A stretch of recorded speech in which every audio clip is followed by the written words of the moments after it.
Tervetuloa kuuntelemaan eroahdistus- ja yksinolo-ongelmat luentoa. On ihan mahtavaa, että sä oot täällä tänään. Ja tämän luennon tarkoituksena on saattaa sut alkuun matkalla kohti sujuvampaa yksinoloa. Todennäköisesti sun koiralla on haasteita yksinolossa. Nyt sä oot tullut ihan oikeaan paikkaan. Tai voi olla, että yksinolo-ongelmat ja eroahdistus kiinnostaa sua ja sä haluat oppia niistä lisää. Tämä on se paikka, missä sä lisäät ymmärrystä siitä, minkälainen ongelma yksinolo-ongelmat tai eroahdistus on. Tervetuloa siis kuuntelemaan. Ja mä haluan aloittaa sanomalla sen, että yksinolo-ongelmia pystyy kouluttaa, kun se on diagnosoitu oikein ja sitä hoidetaan oikealla tavalla. Se ei ole helppoa, mutta se on mahdollista. Kun omistaja huomaa koiralla olevan yksinolon ongelmia, niin hyvin usein omistajat tekee hätäisiä johtopäätöksiä ja saattaa panikoitua, että nyt tällä on äkkiä tehtävä jotain, jonka vuoksi koulutukselliset ratkaisut yleensä on aika huonoja. Saatat ehkä tunnistaa itsestäsikin sen, että olet lähtenyt etsimään Googlesta tietoa yksinolo- ja eroahdistuksen koulutuksesta ja kokeillut vähän sitä ja tätä ja tuota. Tai olet hankkinut kaikenlaisia tukijuttuja, kuten feromonihaihduttimia, rauhoittavia tabletteja, laittanut radiota päälle ja niin edespäin. Kaikki näistä ei ole mitään huonoja juttuja, mutta jotta ongelmaan löydetään ratkaisu, niin on löydettävä yksilölliset harjoitteluun sopivat tukitoimet ja koulutussuunnitelma, jotta sitä harjoittelua voidaan viedä eteenpäin. Ja todennäköisesti tämän luennon aikana sä tulet huomaamaan, että se oma ajatusmalli yksinolo-ongelmia kohtaan muuttuu usein aika merkittävästi, kun sä opit asettumaan koiran asemaan ja pohtimaan, miltä susta tuntuisi, jos sä tuntisit voimakasta ahdistusta tai pelkoa. Silloin ne ihmiset, jotka osaa asettua koiran asemaan, niin onnistuu koulutuksessa parhaiten. Jo nyt mä sanon, että sä et tule löytämään eroahdistuksen tai yksinolon hoitoon mitään pikaratkaisuja. Niitä ei yksinkertaisesti vaan ole olemassa. Ja me Dokialla halutaan, että yhteiselo sen koiran kanssa olisi mahdollisimman sujuvaa. Sitä sä varmasti itsekin toivot. Ja siksi me halutaan antaa neuvoja ja ohjeita, jotka toimii. Vaikka ne vaatiikin vähän enemmän aikaa ja enemmän harjoittelua. Ja kun ymmärtää, mistä yksinolo-ongelmat johtuu ja miten niitä hoidetaan, niin on se kouluttaminenkin paljon helpompaa. Yksinolo-ongelmathan on haastavin koirien käyttäytymisongelma, sillä se aiheuttaa haasteita niin koiralle kuin omistajallekin. Toisinaan myös naapureille tai muille koiran kanssa tekemisissä oleville henkilöille. Se on siis hyvin kuormittavaa kaikille osapuolille. Ja koirahan kokee todennäköisesti hyvin voimakasta pelkoa tai ahdistusta jäädessään yksin, joka aiheuttaa stressiä, joka taas vaikuttaa psyykkeen lisäksi varsinkin pitkällä aikajänteellä myös koiran terveyteen. Tästä syystä on oikeasti tärkeää, että yksinolo-ongelmia hoidetaan oikein. Ja se tosiaan vaikuttaa voimakkaasti myös omistajaan, sillä yksinolo-ongelmista kärsivää koiraa ei voi jättää yksin.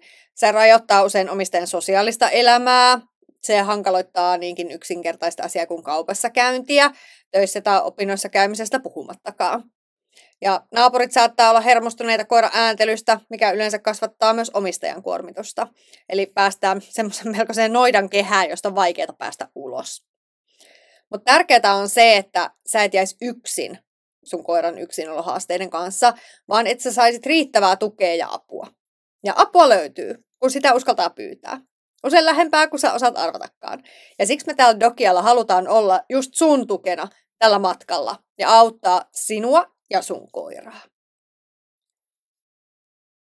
Mutta niin kuin mä mainitsin, niin suurinta osaa yksinolo-ongelmista voidaan hoitaa. Yleensä vain ne koirat, joiden terveydentila on äärimmäisen huono, ei yksinolon opettaminen onnistu. Muuten onnistuminen on oikeasti mahdollista. Vaikka yksinolon kouluttaminen tai eroahdistuksen hoito ei ole helppoa, niin lähtökohta kuitenkin on se, että myös sun koiralla on mahdollisuus oppia olemaan yksin. Ja ennen kuin koiraa lähdetään kouluttamaan, on tärkeää ymmärtää, mitä yksinolon taustalla oikein on ja mitkä asiat siihen vaikuttaa. Joten lähdetään käymään niitä nyt läpi. No eroahdistus, niin sehän on ihan luonnollista käyttäytymistä koiralle. Koira on laumaeläin ja sille sen hyvinvoinnin kannalta on ihan äärimmäisen tärkeä asia, että sillä on seuraa. Koiralle on siis ihan täysin luonnotonta olla yksin. Ja ihan evoluutiobiologian ja koiran selviytymisen kannalta tarkasteltuna eroahdistus on tosiaan ihan äärimmäisen hyödyllinen ja itse asiassa sisäänrakennettukin käyttäytymismalli. Ja jos mietitään koiraeläimiä, esimerkiksi koiran lähisukulaista sutta luonnossa, niin siellähän se emon loittonominen varhaisessa kehitysvaiheessa olevalle pennulle on tosi iso uhka. Eli se pennun hermosto reagoi siihen emon loittonemiseen ja tästä aiheutuvaan pelkoon ihan sisäsyntyisesti ja saa aikaan pennussa niin kuin kutsuhuudon aiheuttava reaktio. Eli tunnetaan tämmöisellä distress call-nimellä tämä reaktio, joka on siis ääntelyä, johon se emo reagoi palaamalla takaisin sen pennun luokse. Ja näin se pentu säilyy turvassa ja hengissä. Eli luonnossahan tämä ilmehän on oikeasti tosi tarpeellinen, jotta koiraeläin ei tule hylätyksi ennen kuin se on tarpeeksi kykenevä siihen. Eli pennun täytyy kyetä kutsua se emo takaisin tuomaan turvaa. Ja luonnossa koiraeläimethän altistuu yksinololle pennun kehitykselle sopivissa määrin kasvun myötä ja se itsenäistyminenhän tapahtuu vaiheittain. Mutta lemmikkikoiralle se itsenäistyminen on vaikeampaa, eli sille ei ole yleensä samanlaista mahdollisuuttakaan, vaan pentu yllättää viedään erilleen emosta ja pentua sisaruksista ja siitä tulee yhä riippuvaisempi ihmisestä. Niin ei ole oikeasti mikään ihme, että koirille syntyy yksinolon ongelmia. No mitä sitten on domestikaatio ja neotenisaatio? Niin domestikaatiohan tarkoittaa siis kesyyntymistä. Eli koira on vanhin kesyyntynyt laji, ja meillä on eri lähteistä ja tutkimuksista riippuen ainakin 15-30 000 vuoden yhteinen historia. Ja ihmisen ja koiran välillähän on kehittynyt vuosituhansien aikana suhde, jota ei löydy muiden eläinlajien ja ihmisten välillä. Eikö se ole aika huimaa? Niin kuin sosiaaliset suhteethan on totta kai aiemmin suuntautunut on siihen oman lajin yksilöihin, mutta nykyään yhä voimakkaammin ihmisiin, eli toislajiseen yksilöön. Ja neotenisaatio tarkoittaa siis koirien pentumaistumista, eli jalostuksellisestihan ihminenhän on valikoitunut, että pentumaiset ja sosiaalisimmat yksilöt valikoituu ja pääsee lisääntymään. Ja yksi asia, mitä koirista on tärkeää ymmärtää, niin aikuinen koira jää psyykkisesti noin 4 kuukauden ikäisen pentusuden tasolle. Eli syntyessään koiran aivot on kyllä hyvin samanlaiset kuin suden, mutta koiran aivojen kehitys pysähtyy noin 4 kuukauden ikäisen suden kehitysvaiheen kohdalla. Ja tämän ikäisellä sudenpennullahan ei ole edellytyksiä yksinololle, joten on tärkeää huomioida, että koiran kehitys tuetaan myös niin kuin yksinolojen osalta, jotta se koira olisi oikeasti niihin kykenevä. Ja tämä domestikaatio ja neotenisaatio on johtanut siihen, että fysiologisten muutosten lisäksi sillä on ollut vaikutusta myös koiran ja ihmisen välisen niin kuin vahvan kiintymyssuhteen kehittymiseen.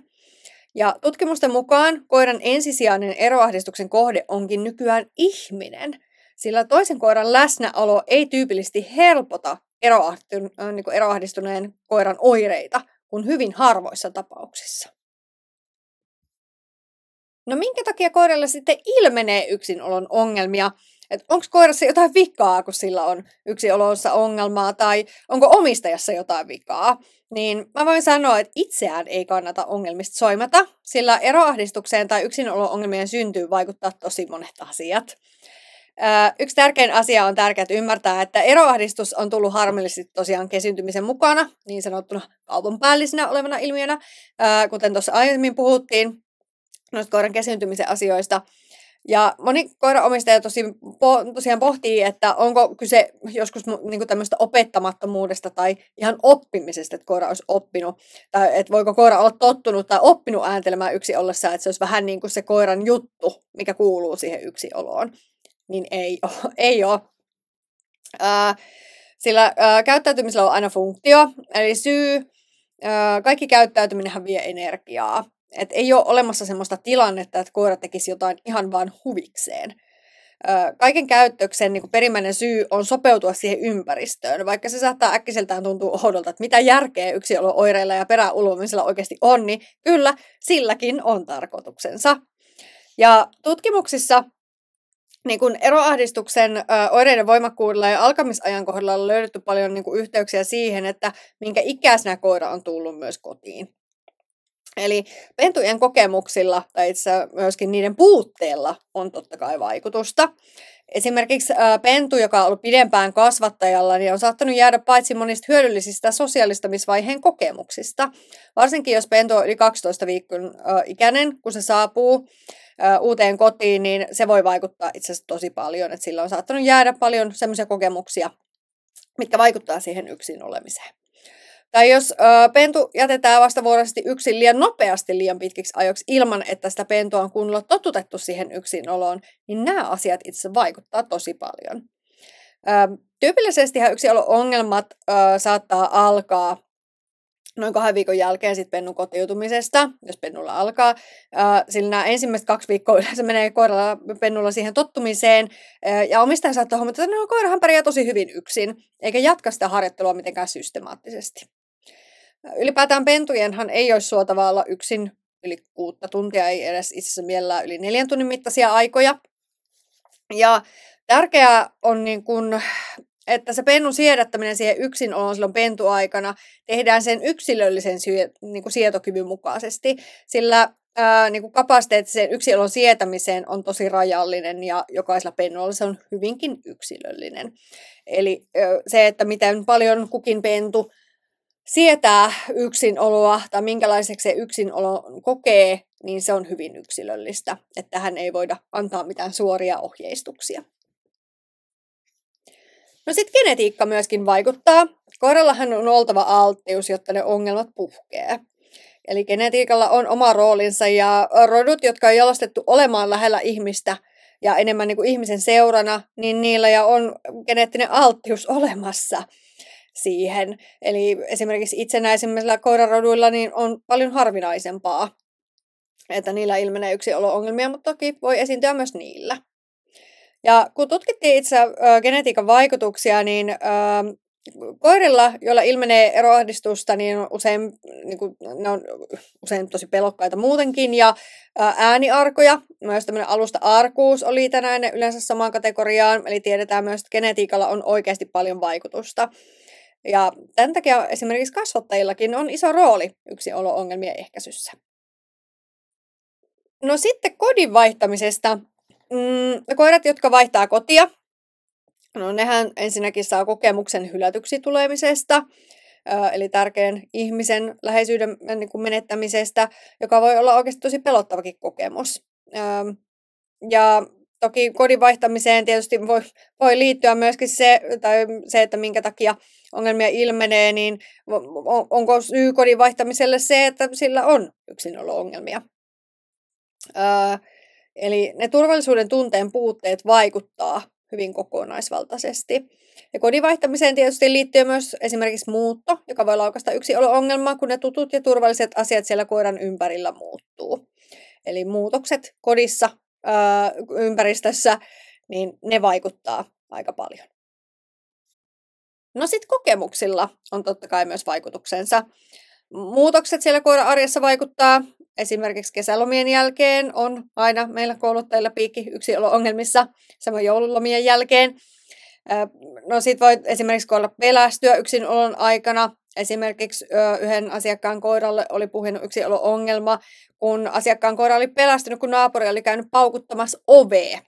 Kun se koira oli haukahdellut rappukäytävän äänille ja se oli ollut yksin kotona ja naapuri tästä suivaantuneena oli käynyt paukuttamassa sitten ovea, että hiljene nyt, niin se oli puhkaissut koiralla yksinolo-ongelman. Tai kokemuksiin liittyy myös se, että jos koiralla arjessa on kuormitusta eri osa-alueilla, muitakin kuin yksinolon ongelmia, niin se voi oikeasti vaikuttaa myös yksinoloihin. Eli se kokonaisvaltainen kuormitus arjessa voi johtaa siihen, että se yksinolo-ongelma kehittyy sitten vain muusta kuormituksesta. No sitten terveydentila, totta kai erilaiset sairaudet, muun muassa vatsavaivat, ortopediset vaivat, muun muassa nivelrikko, atopia, allergiat, kutinaoireet, hammasvaivat. Eli nämä on ehkä tyypillisimpiä asioita, mitkä saa aikaan yksinolossakin ongelmia. Eli yksin jääminen saa ikävän sen olotilan tuntumaan entistä pahemmalta. Ja se koiran hermoston kyky sietää kuormitusta on alentunut näiden terveysvaivojen takia. Ja se omistajan läheisyyden tuottama mielihyvän tunne ja se turvallisuuden tunnehan on poissa silloin yksinolo-aikana.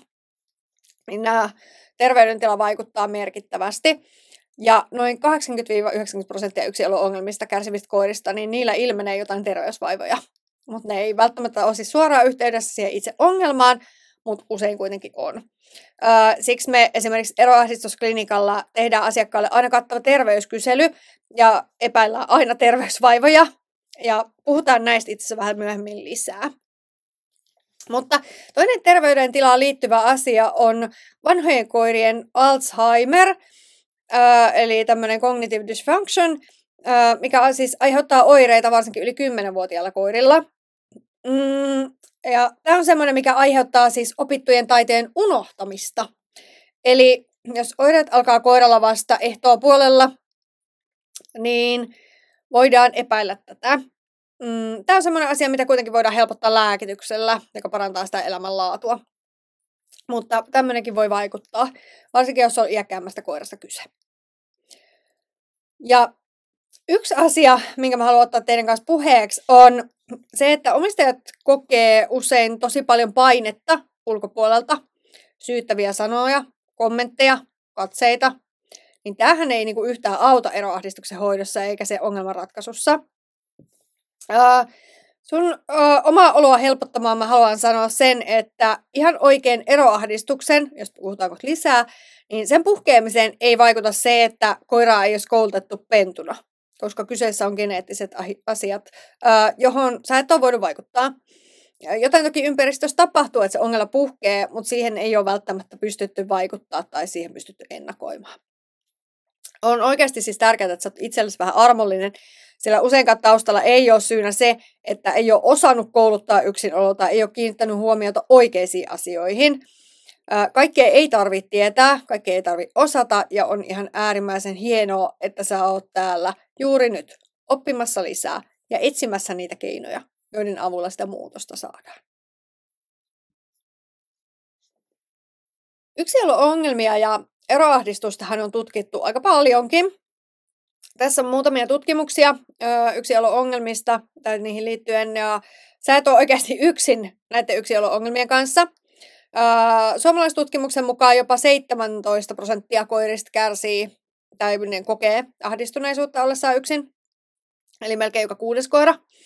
Ulkomailla tehdyssä tutkimuksessa vastaava luku on ollut 20-40%. Tähän toki vaikuttaa paljon se, että mihin kategoriaan yksinolo-ongelmat lajitellaan. Onko kyse eroahdistuksesta vai yksinolo-ongelmasta, josta puhutaan tosiaan kohta lisää.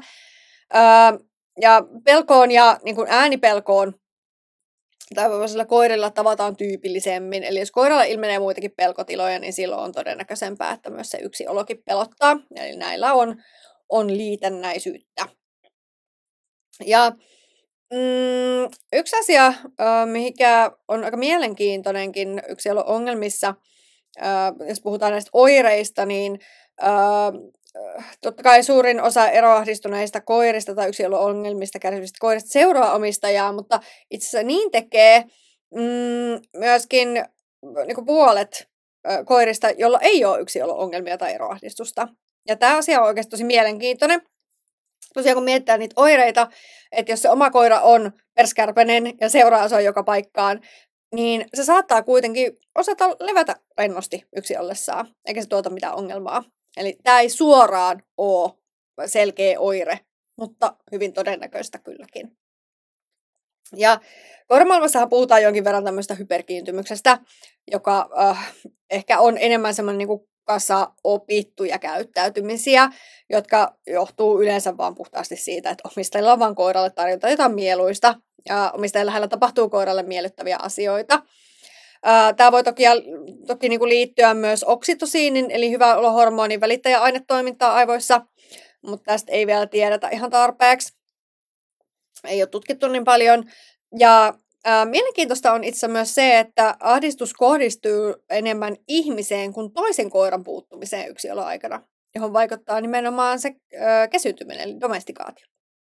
Mutta yksinolo-ongelmia ja eroahdistusta on tutkittu siis paljon, joka edesauttaa tietysti sitä, että siihen voidaan löytää myös tehokkaita hoitokeinoja. No miten yksinolo-ongelmista kärsivä koira sitten yleensä oireilee, niin tärkeää on ymmärtää, että kaikissa koiran ongelmakäytöksissä että ongelmallisesti käyttäytyvä koira, niin se yrittää sopeutua sille liian haastavaan ympäristöön. Eli koiran ongelmakäyttäytyminen on vähän kuin koiran avunpyyntö. Eli se elinympäristö, johon koira yrittää sopeutua, niin ei ole koiralle sillä hetkellä sopiva. Ja käyttäytymisellä on aina syy. Koira keksii kyllä keinoja, miten se voi helpottaa omaa oloon, joita me ihmiset sitten kutsutaan oireiksi.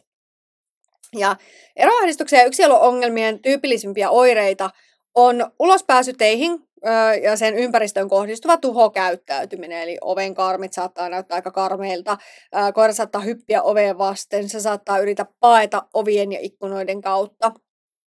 Ja ulospääsyteihin niin kohdistuva tuhoaminen on yleensä merkki tosi voimakkaasta ahdistuksesta ja voimakkaasta pelosta. Eli koira pyrkii pääsemään sen oven tai ikkunan kautta omistajan perään. Ja itse asiassa eroahdistuksesta kärsivillä koirilla on löytynyt eläinlääkärillä muun muassa katkenneita kynsiä ja esimerkiksi murtuneita leukoja, kun ne on pakonomaisesti pyrkinyt pääsemään omistajan perään. Mun pahin asiakas, niin se oli hypännyt siis lasi välioven läpi paniikissa omistajan perään. Eli silloin puhutaan oikeasti todella voimakkaasta paniikinomaisesta pelosta. No sitten ääntely, haukkuminen, ulvominen, vinkuminen. Ääntelyhän on tavallinen yksinolon ongelmiin liittyvä oire. Ja koirallahan tunnetaan se eroahdistukseen liittyvä distress call. Aiemminkin mainittu siis toi kutsuhuuto, jonka tarkoituksena on saada siis se ihminen palaamaan takaisin. Koirat voi siis tosiaan ulvomisen lisäksi haukkua, vinkua, käyttää eri ääniä. Toki moni koira voi haukkua, tai koirat voi haukkua monista eri syistä, esim. Muun muassa turhautumistaan, joten pelkkä ääntely ei siis välttämättä kerro kokonaiskuvaa siitä tilanteesta. Kyseessä voi esimerkiksi olla vaikka vahtihaukkuu rappukäytävistä kuuluville äänille. Eli se, että ääntely ei suoraan kerro, että minkä tasoista oireista on kyse, eikä anna meille riittävästi informaatiota. No sitten fyysiset oireet. Yleisin ongelma tai oire on siis sisälle pissaaminen. Muun muassa sänkyyn saattaa usein tulla. Sisälle virtsaaminen liittyy tavallisesti tosi voimakkaaseen eroahdistukseen, tosi voimakkaaseen pelko- ja ahdistuneisuuteen. Ulostaminen on usein seurausta aineenvaihdunnan kiihtymisestä, jota ilmenee se ahdistuksen seurauksena. Mutta fyysisiin oireisiin kuuluu myös kuolaaminen, oksentaminen, tassujen hikoaminen, eli jää tassun jälkiä lattiaan, kun koirat epastelee. Voi liittyä ruokahaluttomuutta, eli koirat oireilee myös hyvin fyysisillä tavoin yksinolon ongelmia. No sitten irtaimiston tuhoaminen, esimerkiksi tilanne, kun sohva on räjähtänyt yksinolon aikana, huonekalut on saattanut saada uutta muotoilua tai omistajille kuuluvia esineitä on pureskeltu, niin voi liittyä yksinolon ongelmiin ja oireisiin. Pureskelu, eli tämmöiset oraaliset vahvisteethan helpottaa siis koiran oloa. Ja omistajan haju myös helpottaa sitä koiran ahdistusta, jonka vuoksi koira saattaa hakeutua usein sellaisten kohteiden luottaa sellaisten esineiden pariin, jossa on omistajan tuoksua. Tästä syystä esimerkiksi se pissaaminen sänkyyn, kun koiran hakee sitä omistajan tuoksusta helpotusta siihen ahdistuneeseen olotilaan. Voi johtua myöskin siitä, että koiralla on ollut tylsää, mikä sen parempaa puuhaa kuin tavaroiden pureskelu koiran mielestä. Ja no sitten tietysti kotiin palaaminen ja siihen liittyvät käytökset. Esimerkiksi tämmöinen hyperaktiivisuus tervehdittäessä. Nyt koira irtoaa kaikista henkseleistään, kun omistaja tulee kotiin. Tai vastavuoroisesti asettautuu nukkumaan omistajan palatessa, kun se ei ole nukkunut silmäystäkään yksin ollessaan ja on ihan loppuja poikki. Sitten voi olla, että luonteeltaan tämmöinen epäsosiaalinen koira, niin se voi olla tosi ahdistunut, kun se omistajan poissaolo ahdistaa. Niin se saattaa hakeutua jopa piiloon tai pois siitä tilanteesta, kun omistaja saapuu. Eli eri tavoilla poikkeavat käytökset tervehtimiskäyttäytymisessä voi kieliä yksinolo-ongelmista. Ja tietysti lisäksi on olemassa erilaisia oireita, jotka ilmenee niin kuin yksinolon ulkopuolella. Esimerkiksi tämä aiemminkin mainittu hyperkiintymyssuhde ihmiseen, josta jo puhuttiin. Se voi olla liitännäinen yksinolo-ongelmiin, eli se, että koira seuraa omistajaa paljon siellä sisätiloissa, mutta tämän perusteella ei tosiaankaan voi pelkästään päätellä, että koiralla olisi yksinolo-ongelma. Tämmöisille hyperkiintyneille koirille voi olla vaikeaa myöskin semmoiset niin mikroyksinolot, esimerkiksi omistajan huomioimattomuus, että kun ei saa huomiota silloin kun haluaa, tai esimerkiksi omistajan suihkussa käymisen aika voi olla vaikeaa. Eli nämä voi liittyä myöskin tuohon hyperkiintymykseen. Ja ahdistushan monille koirille alkaa siis jo ennen ihmisen lähtöä. Eli eroahdistunut tai yksilöongelmista kärsivä koira niin lähes poikkeuksetta reagoi jo omistajan lähtöä ennakoiviin merkkeihin. Eli kun omistaja alkaa tekemään lähtöä, pukee kengät, takkia, ottaa avaimet. Eräs koira esimerkiksi muuttui levottomaksi heti aamulla, kun omistajan herätyskello soi, koska se ennakoi sitä omistajan lähtemistä. Et viikonloppuisin koira oli paljon rennompi, kun se herätyskello ei soinut. Et koirat voi todella paljon ennakoida niin kuin eteenpäin tai taaksepäin, että milloin se omistaja lähtee alkaa jo hermostua niistä signaaleista. Ja koira saattaa myös reagoida voimakkaasti ihmisen poistuessa. Vaikka koiran seuraksi jäisikin toisia ihmisiä ja jotkut yksilöt voi yrittää estää niin kuin ne omistajan lähtöyritykset jopa aggressiivisesti näykkimällä, murinalta, jopa ihan hyökkäämällä kohti esimerkiksi ovella estäkseen sen ihmisen poistumisen. Eli tämmöistäkin voi esiintyä. No itse asiassa yksi, mikä ei ole tässä listalla, niin muut käyttäytymisongelmat voi myös korostua eroahdistuksen myötä tai yksilöongelmien myötä, sillä stressitasot on usein tosi korkealla. Eli se kokonaisvaltainen hyvinvointi vaikuttaa kaikille elämän osa-alueille. Ja yksi, mikä on tärkeää huomioida, niin joskus koirat voi ilmentää myös niin sanottua hiljaista eroahdistusta. Tämä on oikeasti vaikea tunnistaa, koska oireet ei yleensä ole koiran omistajille kovin iso ongelma. Ja usein koiranomistajat kertoo meille kouluttajille, että no ei meidän koiralla ole mitään yksinolo-ongelmia, kun se ei ääntele tai tuhoa paikkoja. Mutta koira voi oikeasti kärsiä yksinolon ongelmista myös silloin, jos se odottaa toistuvasti ulko-oven takana valvoen tai odottaen sitä omistajan paluuta herkeämättä tai läähättää voimakkaasti yksinoloaikana. Ja näähän ei välttämättä näy omistajille ongelmana.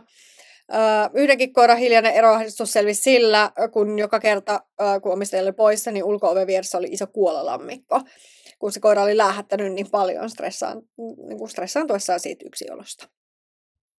Eli oireet voi olla todella moniulotteisia, ja ammattikouluttajat yleensä arvioi sen oirekuvan perusteella, että minkä asteisesta ongelmasta on kyse, jotta voidaan löytää niin kuin yksilölliset koulutus- ja hyvinvointiratkaisut kullekin koiralle. Diagnosoitiin ei yleensä käytetä ihan hirveän paljon aikaa, ja itse asiassa harjoittelun edetessä voidaan myös saada lisää tietoa siitä koiran käytöksestä. Siksi koulutus aloitetaan lähestulkoon aina sopivien tukitoimien aloittamisen jälkeen ja hyvinvointitekijöiden löytämisen jälkeen niin kuin nopeasti, että päästään totta kai mahdollisimman nopeasti myös tuloksiin. Mutta mistä sitten tunnistaa, että onko kyseessä eroahdistus vai yksinolon ongelma? Ja arkikielessä puhutaan eroahdistuksesta, mutta eroahdistus on eri asia kuin muut yksinolon ongelmat. Ja eroahdistus on muotoutunut vähän semmoiseksi sateenvarjokäsitteeksi, jonka alle niin kuin niputetaan kaikki koirien yksilö-ongelmat. Mutta ongelmien hoidossa on ihan äärimmäisen tärkeää, että tiedetään minkälaisesta ja minkä asteisesta ongelmasta on kyse. Kouluttamisen ja koiran hyvinvoinnin kannalta on äärimmäisen oleellista, että me tiedetään, mikä ongelma ja oireiden todellinen luonne on, ja että onko kyseessä todella eroahdistus vai joku lievempi yksinolon ongelma. Ja toisinaan, niin kuin mä jo mainitsin, niin ongelman luokitteleminen ei ole tarpeellista koulutuksen aloittamiseksi, mutta oirekuvaa ja käyttäytymisen piirteitä on hyvä ymmärtää koiralle soveltuvien koulutusvalintojen tekemiseksi. Ja ongelmat jaetaan ensin 4 eri kategoriaan, jotka on pelko, ahdistus, turhautuminen ja tylsyys. Jossa niissäkin on vielä omat alakategoriansa, jotka käydään sitten seuraavaksi läpi. Ja otetaan käsittelyyn ensin pelko. Eli pelkohan tarkoittaa sitä, että koira kokee, että se yksinolo on pelottavaa. Kun pelkokokemus tapahtuu, niin se on siis sitä, että just nyt kun koen pelkoa, niin jotain pahaa tapahtuu. No, pelko on yleensä seurausta jostain tapahtumasta, esimerkiksi toistuvista pelottavista tunnekokemuksista. Ja nämä voi kehittyä tosiaan jo pentuaikana, jos pennulle kehittyy huonoja kokemuksia yksiolosta. nämä liittyy monesti asioihin, joita ei välttämättä voida ennakoida. Joten tämän puhkeamiseen ei vaikuta useinkaan se, että on tehnyt jotain väärin, koska kaikkeen ei osaa, ehkä tarvitsekaan osata kiinnittää huomiota. Ja pelkokin itse asiassa jaetaan 3 eli tämmöisen subkategoriaan, joista yhtenä on tämä eroahdistus. Eli eroahdistus on siis tämmöistä fobian kaltaista paniikinomaista pelkoa. Ja tällä hetkellä sen ajatellaan olevan genetisperäistä. Ei ole olemassa tai ei ole löydetty mitään eroahdistusgeeniä, mutta niin tutkimusten perusteella, kun verrataan koiraa muihin kanissuvun koiraeläimiin, niin niillä ei esiinny vastaavanlaista ongelmaa. Ja eroahdistukselle on oltava aina taipumus, jonka vuoksi se puhkee. Ja tyypillisimmin eroahdistus siis puhkee ennen 2 ikävuotta. Eli jos sun koira on sitä vanhempi, kun oireet alkaa, niin silloin voidaan hyvin todennäköisesti poissulkea, että kyse ei ole eroahdistuksesta. Ja pelon kanssa, tai jos koiran oireet johtuu pelosta, niin ongelma ei siis ole se, että koira vähän ääntelee yksin ollessaan, tai se vähän tuhoaa oven karmeja, vaan koira on oikeasti paniikinomaisen pelon vallassa. Monesti tilannetta avaa hyvin se, että koiralla on vähän samanlainen olo, että kun me oltaisiin palavan talon sisällä, josta ei pääse ulos. Niin kuvittele, että minkälainen pelko ja paniikki valtaa mielen tämmöisessä tilanteessa. Ja eroahdistuksen hoito on todella pitkäjänteinen prosessi, sillä se, että sä saat koiran uskomaan, että se tulipalo ei syty joka kerta, kun ovi menee kiinni, niin se oikeasti vaatii tekemistä. No yksi asia, mitä mä haluan, että sä tiedät, on myöskin se, että eroahdistustahan ei voi todeta mitenkään lääketieteelliseksi viralliseksi diagnoosiksi. Mutta oirekuvan perusteella se voidaan todeta tämmöiseksi syndroomaksi, eli oireiksi, joilla on samankaltaisia niinku oireita. Se, minkä takia ei voida tehdä oikein virallista diagnoosia, niin johtuu ihan siitä, että ei ole olemassa mitään yhteneväisiä mittausmenetelmiä, jolla se voitaisiin sitten todeta.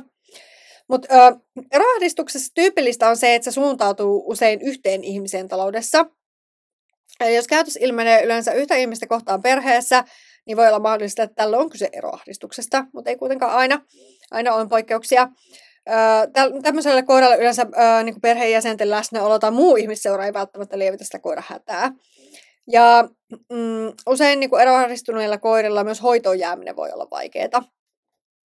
Ja tärkeää onkin oikeasti selvittää se, että johtuuko se oman koiran ongelma tietyn perheenjäsenen lähtemisestä vai liittyykö se yksin olemisen pelkoon, jotta oikeanlaiset hoitoratkaisut myöskin löytyy. Ja itse asiassa tämä kategoria ei ole yleisin, vaikka eroahdistuksesta puhutaan paljon, niin tämä ei ole siis yleisin yksinolo-ongelma, vaan tyypillisimmin taustalla on joku muu tekijä. Ja yksi, mikä on tärkeää ymmärtää, niin kun eroahdistuksella on geneettinen alttius, niin se voi puhjeta jo yhdestä epämukavasta yksinolokokemuksesta. No sitten myöskin pelkoon liittyy myös tämmöiset pelkokokemukset. Eli erilaiset pelkokokemukset yksinoloaikana voi aiheuttaa voimakasta pelkoa niin kuin sen yksinolon aikana, eli liittyy johonkin tilanteeseen. Esimerkiksi se, että palohälytys on alkanut piippaamaan, kun batteri loppuu, niin se voi laukasta. Yksi ongelma, kun se pelottaa, katolta putoava lumen äänet, ukkonen, kun koira on yksin kotona ja salama iskee esimerkiksi lähelle. Niin työmaan räjähdykset on hyvinkin tyypillinen asia, joka laukaisee yksinolo-ongelmia. Tai esimerkiksi se aikaisemmin mainitseman naapuri, joka oli käynyt paukuttamassa ovea koiran yksinolo-aikana. Eli koira on kokenut pelkoa yksinolo-aikana jostain muusta ulkoisesta tekijästä, jolla se yksinolo on alkanut tuntumaan pelottavalta. Mutta tällainenkin motivaationa on pelko. No sitten erillisyyden pelko. Niin se pelko ei välttämättä ole kaikkea yksinoloa kohtaan. Toisia koiria omistajan poistuminen voi pelottaa, jonkun tietyn perheenjäsenen poistuminen voi niin tuntua pelottavalta tai ylipäätään vaikka portin takana oleminen voi koiralla niin olla pelottavaa. Tai ihan se, että omistaja menee oven taakse, niin sekin voi olla tosi pelottavaa. Eli erillisyys ihmisestä voi tuntua pelottavalle. Ja ylipäätään tosiaan tämän koko pelkokategorian ongelmissa taustana tosiaan motivaatiotekijänä on pelko. Eli se motivoi koiraa ja koiran päätavoite on, että se pelko lievittyisi ja se olo helpottuu. Ja pelon lievittyminen on asia, joka toimii koiralla erinomaisena vahvisteena erilaisille käytöksille. Siksi yleensä oireet ovat hyvin voimakkaita. Ja yleensä pelosta kärsivillä koirilla niin se pelko yleistyy helposti tämmöisiin mikroyksinoloihin. Esimerkiksi se, että omistaja käy vessassa, niin sekin on jo monelle koiralle niin kuin ylitsepääsemätön asia. Ja pelon hoitaminen on oikeasti haastavaa. Ja tähän kategoriaan kuuluvat yksiolohaasteet on usein tosi pitkäjänteisiä hoidettavia. Nämä on ihan jo psyykkisestikin vakavempia niin kuin ongelmia, koska vaikuttaa tosiaan merkittävästi sen koiran psyykkiseen hyvinvointiin ja pitkällä aikajänteellä merkittävästi myös koiran fyysiseen hyvinvointiin. Ja jotta ymmärretään, minkälainen tämä ongelma on, niin jatkuvan pelkotilan kanssa elämisessä, siinä jokapäiväisessä elämässä, niin voidaan verrata itse asiassa tämmöiseen väkivaltaisessa parisuhteessa eläviin ihmisiin, joka on oikeasti tosi iso hyvinvoinnin ongelma. Eli koko ajan eletään semmoisen pienen pelon vallassa. Ja on tärkeää tietää, että koiran altistaminen toistuville pelkotiloille on myös eläinsuojelulain vastaista, jonka vuoksi on tärkeää, että sitä hoidetaan myös oikein. No, seuraava kategoria on ahdistukseen liittyvät yksinolo-ongelmat. Ja nämä tyypillisesti johtuu koiran kokemuksista, eli jonkinlaisista tapahtumista tai kielteisistä tunnetiloista, joita koira kokee siellä arjessa. Et ne ei välttämättä liity itse siihen yksinoloon, vaan se kuormitus voi kertoa niin kuin muista arjen tilanteista. Ja sen ylikuormittumisen seurauksena sit se alkaa vaikuttaa myös sinne yksinoloon. Ja jos verrataan niin kuin pelkoa ja ahdistuneisuutta ihan ihmistenkin maailmassa, niin pelkohan on tosiaan semmoista nyt päällä olevaa tilaa, josta halutaan paeta mahdollisimman nopeasti pois. Ja ahdistuneisuus taas on niin kuin sitä, että se varsinainen pelon aiheuttaja ei ole just nyt siinä läsnä, mutta ahdistaa, että jotain pahaa tapahtuu. Eli se on vähän semmoista niin kuin kroonista valmistautumista johonkin tulevaan pelottavaan asiaan. Ja ahdistukseen liittyvät yksinolo-ongelmat voi siis olla oppimisperäisiä ja yleensä näin onkin. Voi liittyä tosi oppimishistoriaan esimerkiksi ihan vain pelastumiseen tai kielteiseen kokemukseen yksinoloaikana, eli tähänkin voi liittyä joku kokemus siellä yksinoloaikana. Tai sitten voi tosiaan liittyä siihen, että se ei ole oppinut olemaan yksin, ja se yksinolo ahdistaa just sen vuoksi. Esimerkiksi pentuajan huonot kokemukset on altistettu vaikka liian nopeasti, liian pitkille yksinoloajoille, jolloin se tuntuu ahdistavalta. Ja no, sairaudet, niin kuin mä puhuin, niin terveysperäiset syyt ja sairaudet on yleisin syy yksinolo-ongelmille, kuten prosenttiluvusta näkee. Tämä tarkoittaa sitä, että koira tosiaan herkistyy niille yksinolo-ongelmille, koska moni sairaus vaikuttaa siihen koiran stressinsietokykyyn, eli siihen resilienssiin sietää ympäristöstä tulevaa kuormitusta. Ja se yksinolokin tuntuu pahemmalta ja ne oireet korostuu silloin yksinoloaikana. No, luvut oikeasti puhuu puolestaan, eli ne on todella yleisiä. Eli tästä syystä kannattaa käydä aina eläinlääkärin tarkastuksessa, jos koiralla ilmenee yksinolo-ongelmia. Ja jos peruseläinlääkäri sanoo, että koira on terve, niin siihen kannattaa suhtautua kuitenkin pikkusen kriittisesti. Ja mä en tällä tarkoita niin sitä, että mä aliarvioisin eläinlääkärien osaamista, vaan piilevat sairaudet ei välttämättä tule esiin missään perustutkimuksissa. Ja yleisiä aiheuttajia yksinolo-ongelmilla on vatsaongelmat, eli suolistoperäiset sairaudet. Ja se, että se yksinolo-ongelma voi aiheutua tosiaan niistä suolistovaivoista ja yksinolosta johtuva stressi pahentaa niitä vatsavaivoja, jolloin joudutaan semmoiseen noidan kehään. Eli koko ajan pyöritään vaan ympäri ja silloin ei sitten niin kuin ongelma ei ratkea kouluttamisella kyllä mihinkään suuntaan. Ja yleensä se, että samat harjoittelut, jotka terveellä koiralla edistäisi sitä harjoittelua, niin sairaalla koiralla voi vaan heikentää sitä oppimista, jolloin on tärkeää, että aina, että ne terveysasiat hoidetaan ensin kuntoon. Ja mä voin kertoa hyvän esimerkin mun asiakaskoirasta, jonka oireet oli tosi voimakkaita niin kuin yksinolo-ongelmissa. Ja koulutuskin aloitettiin hyvin.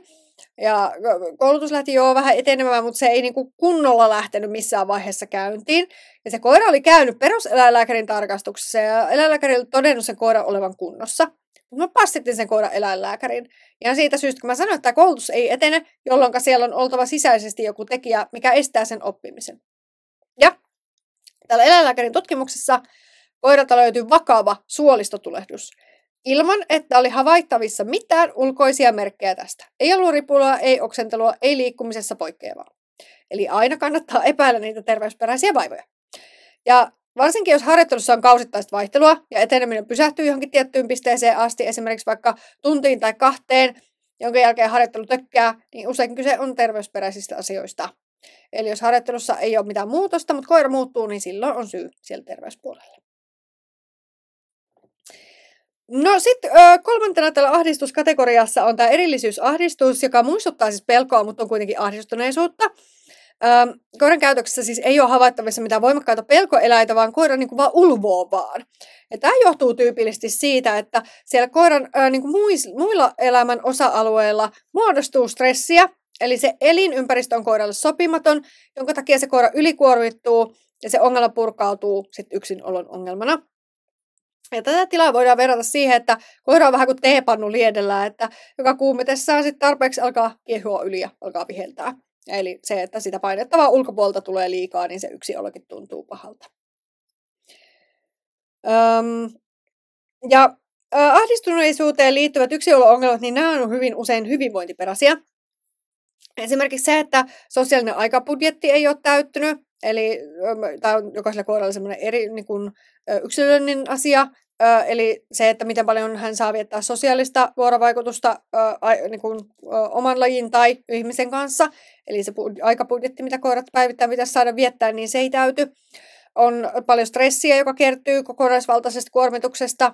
Esimerkiksi jo semmoinenkin, että jos omistajilla on riitaiset välit ja se herkälle koiralle tuo kuormitusta, niin sekin voi jo aiheuttaa koiralla yksilö-ongelmia. Yleensä se, että lajityypillisen käyttäytymisessä on puutteita, liikunnassa on puutteita, sosiaalisessa käyttäytymistarpeesta toisten koirien kanssa, että sekä ihmisen että toisten koirien kanssa. Eli yksinolo-ongelmat voi johtua myös muista arjen kuormittavista asioista kuin siitä, että se itse yksinolo olisi ahdistavaa. Ja ahdistuksesta kärsivillä yksinolo-ongelmista oireilevilla koirilla tyypillistä on se, että monille koirille portin takana erillään oleminen on vaikeaa. On myös monelle pelokkaalle koiralle. Esimerkiksi se, että omistaja menee toiseen huoneeseen ja koira seuraa perässä kuin hailaivaa. Eli niin kun, yleensä se erillään ihmisestä oleminen on koiralle vaikeaa ja ahdistavaa. Niin, nämä monesti korostuu tämän tyypin koirilla. Mutta sitten se kolmas kategoria oli turhautuminen. Ja tämä yleensä liittyy hyvinvoinnin tai käyttäytymistarpeiden täyttymättömiin puutoksiin. Eli ongelmat yleensä patoutuu. Kun koira on turhautunut, niin niitä koiran sen hetkisiä negatiivisia tunnetiloja helpottaa se, että kun koira pääsee toteuttamaan itselle mielihyvää toteuttavaa tekemistä. Esimerkiksi pureskelua, haukkumista, repimistä, ruoan hankintaa ja niin edespäin. Eli koira tekee näitä asioita silloin, kun se on, tai silloin ylipäätään kun se on mahdollista, eli kun omistajat ei ole kotona. Eli koira riehuu, kunnes se olo on hyvä, jolloin se koira asettuu lepäämään. Eli koira on tyytyväinen omiin toimiinsa. Ja yleisiä yksinolo-ongelmien niin kuin oireita on tosiaan siis esineiden tuhoaminen ja haukkuminen. Ja turhautumisesta johtuva tuhoaminen ei tavallisesti keskity tosiaan mihinkään ulospääsyteihin, kuten ovien ja ikkunoiden ympäristöön, vaan yleensä muuhun irtaimistoon asunnossa. Esimerkiksi näin räjähtäneet sohvat voi olla perua tästä. Koira saattaa esimerkiksi ratsata ruokaa pöydiltä, etsiä erilaisia tavaroita, joiden parissa puuhailla, tai järsiä huonekaluja. Ja niin kuin koiralla, jolla arjessa ei ole tarpeeksi virikkeitä tai koiraa kielletään puuhailemasta erilaisia asioita omistajan läsnä ollessa, niin tällöin on niin kuin paras hetki toteuttaa niitä omatoimisia viihdykkeitä, kun omistaja on lähtenyt pois. Eli tilaisuus tekee varkaan. Ja tämän niin kuin vastapainona on myöskin se, että jos koiran elämässä on liikaa toimintaa, liikaa virikkeitä ja liikaa ärsykkeitä, niin voi olla myös mahdollista, että koiran on vaikeaa asettautua lepoon. Ja tällöin puhutaan sitten yliväsymystilasta. Eli tämmöinen ylivirittynyt koira on yleisestikin aika levoton. Ja usein koira on hankalaa asettua lepoon myös omistajan läsnä ollessa. Ja tällöin se voi olla myös niin kuin oikeasti vaikeaa rauhoittua yksin ollessa, jos omistajankin läsnä ollessa se rauhoittuminen on vaikeaa. Ja tavallista liittyy nimenomaan semmoinen niin käyttäytymisen vaihtelevuus. Omistajat, joiden koirien oireet johtuu turhautumisesta, niin kuvailee usein sitä, että se koiran reaktio yksinolo on aika ennustamatonta, eli koskaan ei tiedä, että miten se yksinolo menee tai mitä yllätyksiä tänään kotoa löytyy. Ja toisena se koira voi nukkua koko päivän tai suurimman osan päivästä. Toisena päivinä on levoton heti jo omistajan poistuessa. Ja usein turhautumisesta johtuvan koiran yksinolo-koulutus keskittyy enemmän näiden puutteiden korjaamiseen kuin itse sitten yksinolon kouluttamiseen. No 4. kategoria oli tämä tylsyys. Jos koiran päivittäinen aikabudjetti on semmoinen, joka ei täytä niitä koiran tarpeita, niin yleensä nämä haasteet sitten ilmenee erilaisina käytösongelmina ja myös yksinolo-ongelmina. Eli koiran päivässä pitää olla tiettyjä asioita, ja jos nämä asiat ei täyty, voi niiden puute sitten vaikuttaa siihen yksin olemiseen. Eli koiralla pitäisi päivittäin olla mahdollisuus tutkia ympäristöä, toteuttaa lajityypillisiä käyttäytymistarpeita erilaisten virikkeiden, muun muassa ruokavirikkeiden avulla. Ja koiralla tulee tietysti olla mahdollisuus viettää aikaa omistajan tai toisten lajikumppanien kanssa. Eli koiran elämään täytyy löytää sille yksilölle sopiva määrä tärkeitä asioita. Ja tylsyyteen voi liittyä se, että jos koiran arjessa niin se yksin jääminen on satunnaista, niin koiralla voi oikeasti olla vaikeuksia yksinolossa. Tai jos koira on oppinut olemaan yksin vain tiettynä vuorokauden aikoina, esimerkiksi ihmisen työpäivän ajan, ja sitten se oirehtii, kun omistaja poistuukin illalla kotoa jonnekin menoille. Ja omistajan niin seuraa kaipaavan koiran voi olla vaikeat asettua aloilleen ja olla yksin. Koiralle tulee tylsää ja sen jälkeen se etsii sitten keinoja tyydyttää niitä tarpeita ja sitä tylsyyttä ilman, että sitä ahdistaa tai pelottaa. Ja nämä oireet voi ilmata myös silloin, kun omistaja on ollut esimerkiksi useita päiviä kotona, vaikka sairaslomalla, kesälomalla ja niin edespäin, tai työajat tai töihin lähtötapa muuttuu. Ja voi olla myöskin ihan opittua käyttäytymistä, että se tylsistyneen se koira voi puuhalla kaikkea kivaa. Ja tästä muodostuu nopeasti tapa, että omistajan lähteminen tarkoittaa tylsistymistä ja tylsyyden paikkaamista erilaisilla puuhilla. Ja tähän liittyen varmasti herää kysymys, että no pitäisikö koiran sitten niitä virikkeitä ja viihdykkeitä jättää, niin ei välttämättä, sillä koiran huomion harhauttaminen ja toiminnan lisääminen yksinolo aikana usein ei johda mihinkään järkevään lopputulokseen. Et sen takia on tärkeää, että ne koiran tarpeet on tyydytetty jo ennen yksin jäämistä. Ainoastaan tämä toimii silloin, jos koira on vaikea olla ilman tekemistä pitkiä aikoja, niin esimerkiksi sellaisen tekemisen jättäminen, minkä parin koira voisi ohjautua heräämisen jälkeen, että ei heti silloin yksin jäämisen hetkellä, niin tämmöiset voi olla ihan ok ja monesti ihan suotaviakin. Eli tylsyyteen liittyvän yksinolo-ongelman kategorian, niin tähän kategoriaan kuuluvilla koirilla, niin se hoitaminen perustuu enemmän hyvinvointiin keskittyviin asioihin ja arjen kehittämiseen kuin kouluttamiseen. Näillä esimerkiksi leporutiini korostuu tylsyyden paikkaaminen huomioimalla koiran päivittäinen se aikabudjetti ja totta kai ohjataan sitä koiraa sallittujen asioiden pariin. Eli nämä on tärkeitä tylsyyden ja tylsyydestä johtuvan yksinolo-ongelmien hoitamisessa. No mitä koiran kehossa tapahtuu, kun se kärsii yksinolo-ongelmista? Et jos ajatellaan eroahdistusta, niin se voi muistuttaa fobian kaltaista pelkotilaa. Mieti semmoista tilannetta, että jos sä pelkäät jotain asiaa, esimerkiksi vaikka hämähäkkiä, ja sä yhtäkkiä huomaat, että iso hämähäkki kävelee sun kädellä, niin siinä vaiheessahan sun kehon valtaa pelko ja paniikki ja pakonomainen tarve paata siitä tilannesta ja saada se hämähäkki pois siitä kädeltä ihan äkkiä heti nyt. Tai esimerkiksi jos sä kävelet metsässä ja sä törmäät kyykäärmeeseen, joka on siinä aivan sun jalkojen juuressa, niin ensimmäinen reaktio on yleensä se, että sä haluat päästä äkkiä pois sen käärmeen läheltä. Eli tunnetila siinä tilassa on hyvin primitiivinen ja ensimmäisenä mielessä on, että miten tämän asian saa loppuun mahdollisimman nopeasti. Ja koirien käytösongelmien hoitamisessa on tärkeää ymmärtää, että eläimen tunteet on myös fyysisiä. Esimerkiksi koiran rauhoittelu ei välttämättä lievitä tunnetiloja, jos aivot huutaa, että nyt on pakko päästä tästä tilanteesta pois. Ja noin kategoriat, mitä me äsken käytiin läpi, niin olipa se motivaatio käyttäytymiselle mikä tahansa, niin koiran tavoitteenahan on helpottaa sitä omaa tunnetilaa. Oli se sitten pelko, ahdistus, turhautuneisuus tai tylsyys. Ja ne oireethan on nimenomaan niitä koiran keinoja, joilla se pyrkii helpottamaan sitä olotilaa. Eli koiran elimistössä tapahtuu tosiaan ihan fysiologisiakin reaktioita ja asioita. Ja tutkimuksissa, jos on tutkittu niin kuin stressihormonien nousuja, niin on havaittu muun muassa pelkoon liittyvien yksinolotilanteiden aiheuttavan niin kuin, stressihormonien tasojen nousu, niin se voi vaikuttaa koiraan jopa viikon, jopa 2 ajan. Eli yksittäinen yksinolo voi vaikuttaa koiran käyttäytymiseen, heikentää yksioloharjoittelua jopa viikon tai 2 ajan. Ja stressihormoneista tosiaan kortisoli on se, joka kertoo eniten koiran stressistä ja varsinkin pitkäkestoisesta stressistä.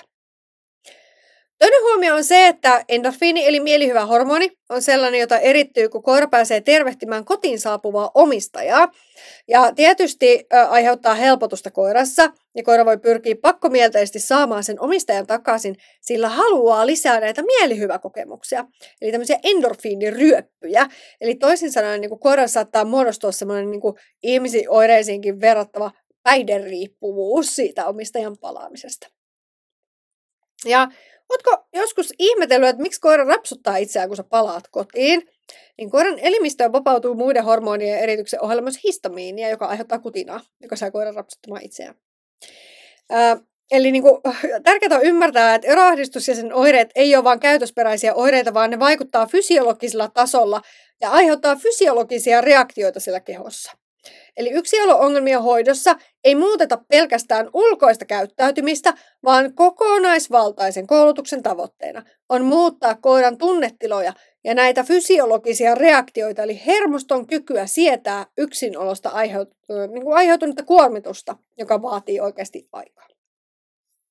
Ja tämän takia yksinolon koulutuksessa ja yksinolo-ongelmien hoidossa pelkkä kouluttaminen ei riitä.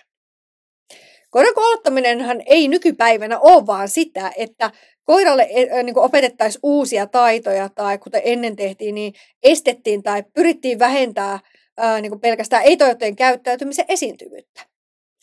Nykyisin käyttäytymisen muuttamisen ja kouluttamisen keskiössä on ensisijaisesti koiran hyvinvointi ja siihen vaikuttavien tekijöiden huomioiminen, jotka on avaintekijöitä laadukkaaseen ja onnistuneeseen koulutukseen. Sillä iso osa ongelmien ratkaisusta koostuu siitä, että etsitään ratkaisuja muihin käyttäytymiseen vaikuttaviin tekijöihin, ja vaan pieni osa koostuu siitä itse kouluttamisesta. Ja minkä takia nyt kannattaa pitää korvat auki?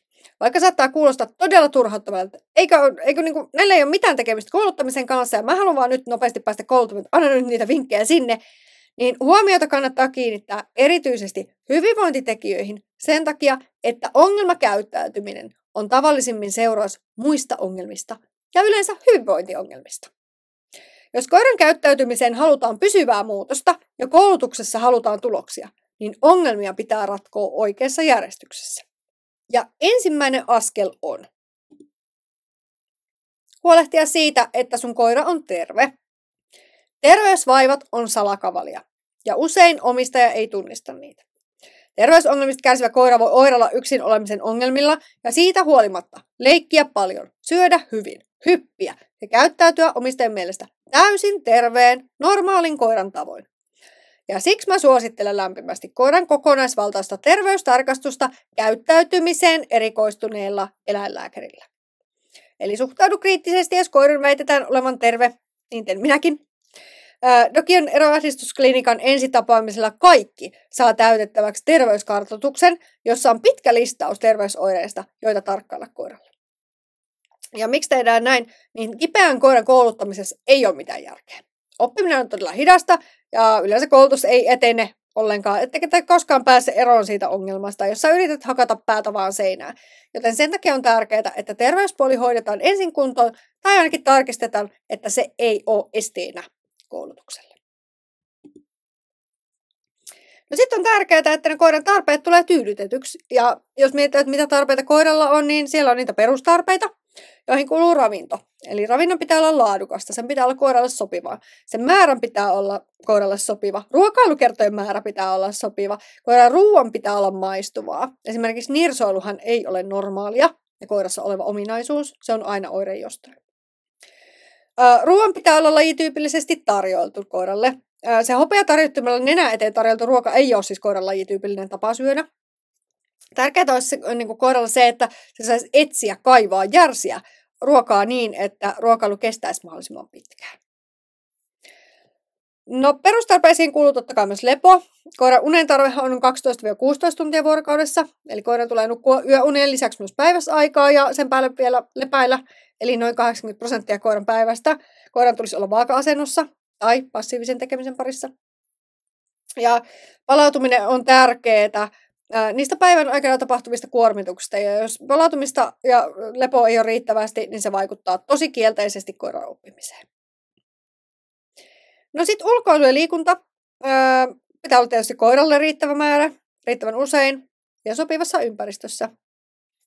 Tähän ei ole olemassa mitään taulukkoa, että minkä mukaan voisi katsoa. Se on jokaiselle koiralle yksilöllinen.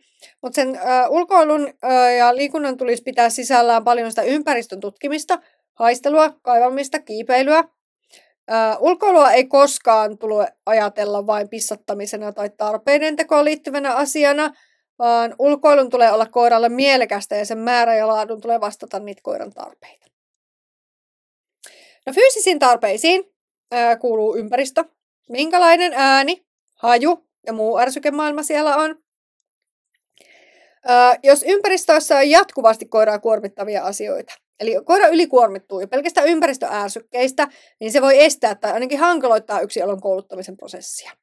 Eli koiran elimistön tulee olla vastaanottavainen sille koulutukselle, jotta sitä oppimista ja siedettymistä voi tapahtua.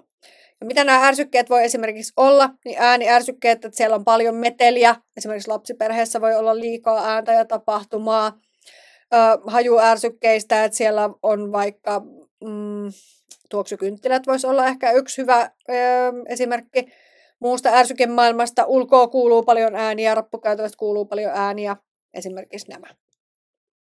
No sitten käyttäytymistarpeista. Koiranhan tulee saada olla koira ja tehdä niitä koiralle tärkeitä asioita. Kaivaa, repiä, syödä pitkäkestoisesti, pureskella, tutkia, haistella. Kannattaa tutustua koiran virikkeistämiseen, sillä sen avulla voi tarjota koiralle tosi hyviä keinoja toteuttaa lajityypillisiä käyttäytymistarpeita. No sitten on vielä nämä psyykkiset tarpeet. Monet asiat aiheuttaa koiralle stressiä. Jos useilla eri elämän osa-alueilla on stressiä koiralla, niin on se kouluttaminen oikeasti aika mahdotonta. Jos koiralla on esimerkiksi ongelmia muilla osa-alueilla, esimerkiksi käytösongelmia, ohitusongelmia, hoitotoimenpiteissä on haasteita, aggressiivisuutta ihmisiä kohtaan, niin ne oikeasti vaikuttaa koiran käytökseen tosi paljon, myös yksilön kouluttamiseen. Stressi on oikeasti paha asia koirallekin. Ja sitten on tärkeää miettiä niitä koiran kokemia tunnetiloja ja tunnekokemuksia, että miten paljon koiran arjessa tapahtuu sille mukavia asioita, jotka tuottaa iloa, tai miten paljon arjessa on yllätyksiä, pettymyksiä, kielteisiä asioita. Että se vaakakupin on tärkeää olla siellä positiivisen puolella. No ennakoitavuudesta ja valinnoista. Mihin koira voi vaikuttaa? Onko ympäristö luotettava? Mitä koiralle vaan tapahtuu? Onko sillä mahdollisuus omaehtoiseen käyttäytymiseen tai valinnan mahdollisuuksiin? Nämä korostuu varsinkin arhalla koiralla. Ja mihin koira käyttää päivittäin aikansa? Sosiaaliset suhteet. Onko koiralla mahdollisuus olla vuorovaikutuksessa muiden lajitoverien kanssa? Miten paljon ihmisen kanssa viettää aikaa? Onko ne mielihyvää tuottavia asioita? Miten paljon koiralla on lepoa, virikkeet, liikuntaa? Eli koiran aikabudjetin tulee olla sopivasti kasattu. Ja jos koiralla on asiat kokonaisvaltaisesti huonosti, esimerkiksi se on ollut pitkään ahdistunut tai sillä on ollut terveysongelmia, niin koira ei välttämättä ole vielä valmis yksinolon koulutuksiin ja harjoitteluun. Hyvin usein yksilön ongelmien hoito aloitetaan tosiaan siitä, että koiran elämään saadaan sitä tasapainoa. Ja äärimmäisen tärkeää on se, että kun koira pystyy rentoutumaan ja tuntee olonsa turvalliseksi ihmisen läsnä ollessa, niin voidaan sitten vasta miettiä, että miten me voi saada koiran rentoutumaan ja voimaan hyvin myös yksin ollessa. Eli tämä pitää onnistua ennen kuin voidaan miettiä yksilön kouluttamista. Kun nämä asiat on kunnossa ja päivittäiset asiat tuottaa koiran elimistöön lisää mielihyvähormoneja ja toisaalta vähemmän stressiä, niin on puolet työstä jo tehty. Tällöin se koira on vastaanottavainen kouluttamiselle, kun se keho ja aivot kykenee vastaanottamaan uutta tietoa. Huolehdi siis, että näillä kaikilla osa-alueilla kaikki on juuri sun koiralle hyvällä mallilla. Ja tarvittaessa vinkkejä ja yksilöllisiä ohjeita sä saat Tokion kouluttajilta.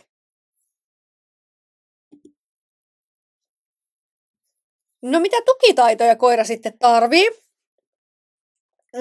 Leporutiini tarkoittaa sitä, että koira osaa tietyistä viitekehyksistä tai ehkä enemmänkin arjen rutiineista asettua lepäämään. Eli kun tietyt asiat tapahtuu systemaattisesti koiran arjessa ja siitä seuraa lepäämään asettuminen, joko oma-aloitteisesti mielellään tai tarvittaessa ohjattuna, niin näistä signaaleista koira oppii, että seuraavaksi on aika asettua lepoon. Esimerkiksi mitä asioita sun koiran elämässä tapahtuu ennen kuin se asettuu lepoon. Näitä voidaan hyödyntää tai rakentaa kokonaan uusia rutiineja. Ja ääniherkille koirille, jotka reagoivat esimerkiksi rappukäytävän ääniin, niin on tärkeä osa koulutusta harjoitella myös ääniin siedättämistä, eli sitä, että koira oppisi olemaan välittämättä rappukäytävän äänistä. Sillä jos näitä kuuluu yksinolon aikana ja koira kiihtyy, voi palautuminen lepoon olla koiralle tosi haastavaa ja sitten laukaista myös oireet sille yksinololle. Ja erillisyydellä tarkoitetaan sitä, että koiran ja omistajan välistä sitä napanuoraa vähän niin kuin venytetään ja katkaistaan, että se koira oppii olemaan myös erillään ihmisestä. Eli koiran taitoa olla erillään ihmistä vahvistetaan ja opetetaan, että ihminen ei ole aina saatavilla. Ja tämä on taito, mistä yleensä lähdetään ihan ensimmäisenä suurimman osan koirien kanssa liikkeelle. Että ihminen ei ole aina saatavilla, vaikka hän olisikin kotona.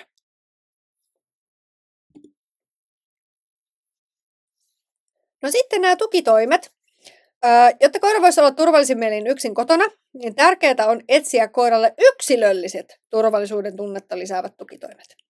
Näitä on muun muassa selkeiden rutiinien rakentaminen koiran päivää, jotta se koiran elämä olisi ennakoitavaa. Koiralla on sopivasti lepopaikkoja ja koiralle soveltavia lepopaikkoja. Ääni- ja hajumaailma on sellainen, joka tukee koiran turvallisuuden tunnetta. Esimerkiksi tähän voi liittyä radion päällä pitäminen, musiikki. No sitten hajumaailmaa voi liittyä esimerkiksi ihmisen tuoksuisen vaatteiden jättäminen koiran lepopaikan lähelle, jossa tuo koiralle turvaa. Jokaiselle koiralle tietysti on etsittävä ne sille koiralle sopivat tukitoimet, että ihan summan mutikassa ei välttämättä vaan kannata kokeilla, että mikä toimii ja mikä ei, mutta asiat, mistä ei ole haittaa, niin kyllä kaikkea voi kokeilla siinä mielessä, jos vaan rahat riittää. No sitten meiltä ehkä kouluttajilta eniten kysytään, että mikä hyvä rauhoittava valmiste, mikä olisi paras. Niin tähän ei ole yhtä oikeaa vastausta. Omien kokemusten perusteella esimerkiksi feromonin haiduttamista on apua vaan todella harvalle. Se on vähän semmoinen 50-60, eli se voi auttaa tai sillä ei ole minkäänlaista vaikutusta. En käyttäisi omia raihoojani semmoisen hankkimiseen, mutta luontaisesta ravintolisista sylkene on paras vaihtoehto, eli tätä saa eläinkaupoista ja apteekeista. Tryptofaanivalmisteista niin ei kovinkaan monelle ole ollut apua. Riippuu tosi paljon koiran kokonaisvaltaisesta hyvinvoinnista, mutta yksinolo-ongelmiin tryptofaanivalmisteilla, esimerkiksi Serena ja tämän tyyppiset, niin ei ole välttämättä ollut kauhean kattavaa apua. Ja sitten jos mietitään ihan lääkitystä, niin yksinolo-ongelmissa lääkitystä käytetään apuna vain, jos sen tarve on todellinen ja tukee koiran psyykkistä hyvinvointia. Lääkkeet ei todellakaan ole mikään oikotie onneen, vaan usein lääkkeistä voi olla jopa haittaa yksinolon koulutukselle. Niiden tavoitteena ei ole huumata sitä koiraa kivaksi, kun etsitään niitä quick fixejä eli pikaratkaisuja. Tämä tulee aina arvioida itse asiassa kouluttajan kanssa, onko sille lääkitykselle tarvetta. Ja lääkityksen määrää tietysti aina eläinlääkäri, jos se on koiralle sopiva. Eli niitä ei oikeasti saa ihan tuosta noin vaan, tai ei ainakaan tulisi saada, koska lääkkeissä on aina myös haittavaikutuksia. Mutta jokaiselle koiralle etsitään aina yksilölliset tukitoimet. Säkin säästät rahaa, kun sä annat kouluttajia olla apuna sopivien tukitoimien valitsemisessa ja yksilön koulutuksen aloittamisessa, ettei tule ostettua vähän sitä ja tätä ja tuota, mistä ei sitten loppuviimein olekaan apua. Eli tässäkin kannattaa käyttää kouluttajaa apuna. No sitten päästään itse siihen kouluttamiseen ja yksinolon kouluttamiseen ja opettamiseen on kehitetty erilaisia harjoittelumuotoja, joista maailmanlaajuisesti käytetyin on siedättäminen. Ja siedättäminen on itse asiassa käytetyin psykologinen hoitomenetelmä myös ihmisten keskuudessa, erilaisissa pelkotiloissa ja erilaisten ahdistustilojen hoidossa. Eli mitä siedättäminen siis on, niin se on tunnetilan muuttamista asteittain altistamisen avulla.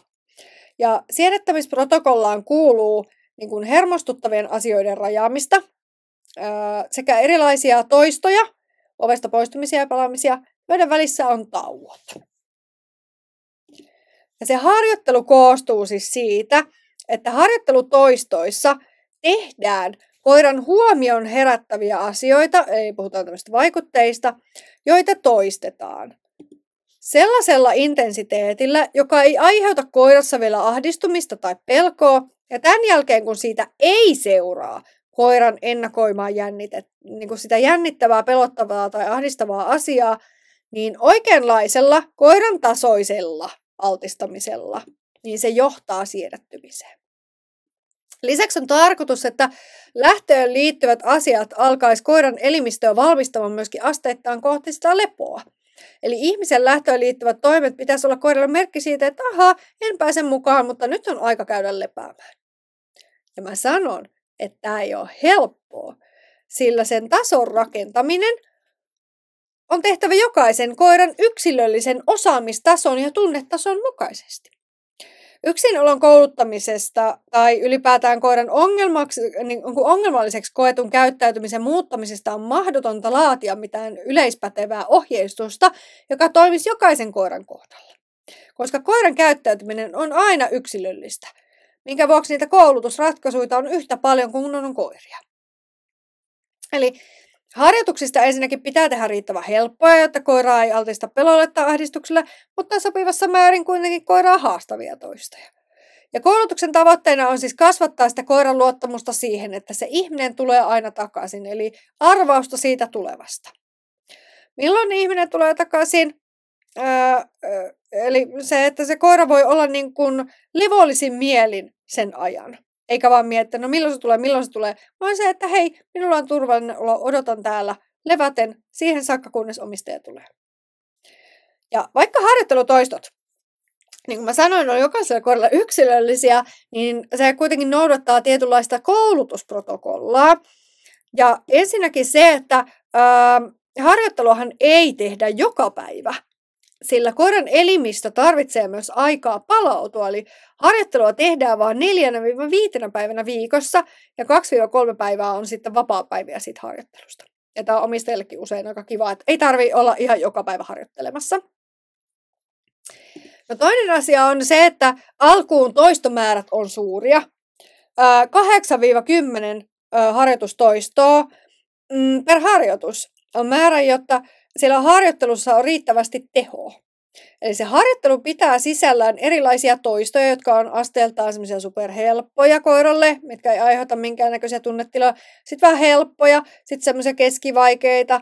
Ja näiden toistojen välissä on tauot, jonka aikana koiran hermosto ennättää palautua siitä pienestä jännityksestä. Ja lopuksi se viimeinen toisto on aina koiran tason mukaisesti tehty semmoinen vaikea toisto ennen kuin se harjoittelu lopetetaan. Tämä on yleensä se, missä käydään oven takana harjoittelun alussa. Toki alussa ei vielä välttämättä, mutta mahdollisimman nopeasti kuitenkin siihen harjoittelussa pyritään ja pystytään lähteä harjoittelemaan sinne oven ulkopuolelle, koska sehän se meidän tarkoitus on. Niin kuin yksi harjoitus alkuun kestää noin 20-30 minuuttia kokonaisuudessaan. Ja tätä on oikeasti tosi helppo tehdä vaikka etätyöpäivän aikana, sillä yksi harjoittelutoisto ei välttämättä kestää monta 10 sekuntia. Että miten yleensä on ne tauot kuin toistot. Ja yksi, mikä on tärkeää ymmärtää, niin jokainen toisto on erilainen. Eli harjoittelussa on paljon variaatioa, jotta se koira ei opi ennakoimaan, että mitä tapahtuu. Vaan tavoitteena on todellakin muuttaa sitä koiran arvausta siitä tulevasta. Eli siellä harjoittelussa on todella paljon erilaisia lähtöön liittyviä asioita. Ja koira ei niin kuin opi arvaamaan, että no milloin se lähtee, mitä tapahtuu. Ja jokaisella harjoitusviikolla on itse asiassa yksi vaikea harjoitus, jossa koetellaan sitä koiran sietokykyä. Ja me kouluttajat kutsutaan tätä tasomittaukseksi, ja sitä me tehdään valvotusti meidän eroahdistusklinikalle, eli testataan, mihin koira oikeasti kykenee. Eli vaikea harjoitus koettelee sitä koiran sietokykyä, jonka avulla me nähdään, mihin harjoittelulla voidaan kasvattaa sitä koiran osaamista. Mutta tärkeää on, että se ei silti saa olla niin vaikea, että koiran pelko tai ahdistus alkaisi tulla sieltä esiin. Eli ei sitä, että koira jo ulvoo oven takana. Nyt oli vaikea, nyt kokeiltiin äärirajoilla, niin ei. Nyt mentiin äärirajan yli ja huolella. Eli ei niin. Eli tästä koostuu yksinoloharjoittelu. 1 harjoittelusta per päivä, mutta ei joka päivä, vaan 4-5 päivänä suunnilleen viikossa. Ja harjoittelu tosiaan sisältää paljon toistoja yhdellä harjoituskerralla, ja ne on keskenään erilaisia niin, että se harjoittelu tosiaan sisältää niitä superhelppoja, keskivaikeita ja yhden vaikean toiston, joka koettelee sitä koiran hermostoa ja se johtaa sitten siihen siedättymiseen. Ja kerran viikossa testataan sitä koiran kykyä, jotta voidaan suunnitella taas seuraavan viikon harjoitukset ja sen koiran taso seuraavan viikon harjoituksille. Eli nyt sä pääsit vähän kiinni siihen, mistä se yksiolohharjoittelu koostuu. Ja käydään itse asiassa seuraavaksi läpi vähän yleisimpiä kysymyksiä, jotka teidän koiranomistajan mielessä yleensä mietityttää yksinolokoulutukseen liittyen. Ja ensimmäisenä on se, että voiko koiraa jättää yksin harjoittelun aikana tai harjoittelujen ulkopuolella, niin vastaus on todella yksinkertainen, ja se on ei. Pelko ei voi olla osa sitä koulutusprosessia, jos yksinolon ongelma johtuu pelosta tai ahdistuksesta, koska ei ole mahdollista oppia samaan aikaan sen asian pelkäämistä ja turvalliseksi tuntemista. Eli koiraa ei voi jättää yksin, jos se aiheuttaa yksin olemisen pelkoa. Ja koulutus ei oikeasti etene. Se on ihan oikeasti oppimispsykologian ihan refleksiomainen käytös. Eli pelko ei voi muuttua, jos koiraa altistetaan sille pelolle koko ajan koulutuksen aikana. Et ei voi oppia samanaikaisesti niin kuin pois jostain asiasta, jos se aiheuttaa pelkoa. Ja pelolle altistuminen oikeasti voi ihan jo yksittäisenä kokemuksenakin olla tosi haitallinen. Saati, että koiraa altistettaisiin yksinolosta aiheutuvalle pelolle esimerkiksi 5 päivänä viikossa 8-9 tuntia kerrallaan. Ja varsinkin niin kuin pitkällä aikavälillä toistuvat pelkokokemukset voi aiheuttaa pysyvää haittaa koiran psyykkeelle ja terveydelle. Että nämä niin kuin toistuvien pelkokokemusten tiedetään vähentävän esimerkiksi koiran leikkikäyttäytymistä, sillä ne aivojen osat, jotka saa koiran niin kuin innostumaan ylipäätään leikkimiseen, niin niiden toiminta heikkenee. Ja ylipäätään aivoihin tulee muutoksia pitkällä aikajänteellä, jos pelkokokemuksia toistuvasti aiheutuu. Ja niin koira saattaa oikeasti ihan sairastua tästä stressin vaikutuksesta ja se lyhentää elinikää. Ja tästä syystä sekä tietysti koulutuksen mahdollistamiseksi on erityisen tärkeää, että yksin pelkäävää koiraa ei altisteta yksin jäämiselle liittyville pelkokokemuksille.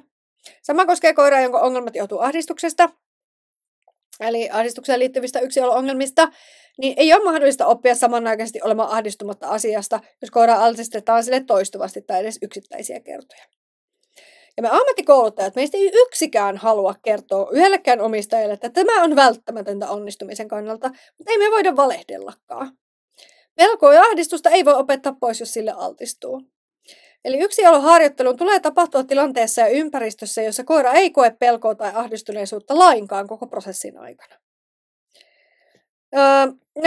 Ja sitten ehkä seuraava kysymys on se, että entä ne tilanteet, joissa koiran ongelma johtuu turhautumisesta tai tylsyydestä, niin joissakin tapauksissa koira voidaan jättää yksin, mutta on ymmärrettävä, että koira oppii oikeasti koko ajan, myös silloin, kun sä et kouluta sitä.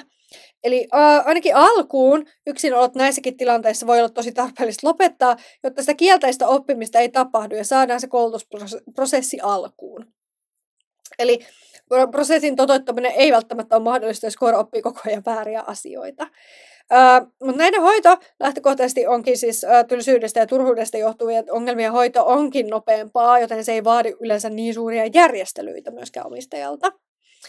Ja yleensä mä vertaan näitä siihen, että jos laivan pohjassa on reikä eikä sitä tukita, niin kyllähän jossain kohtaa se laiva uppoo.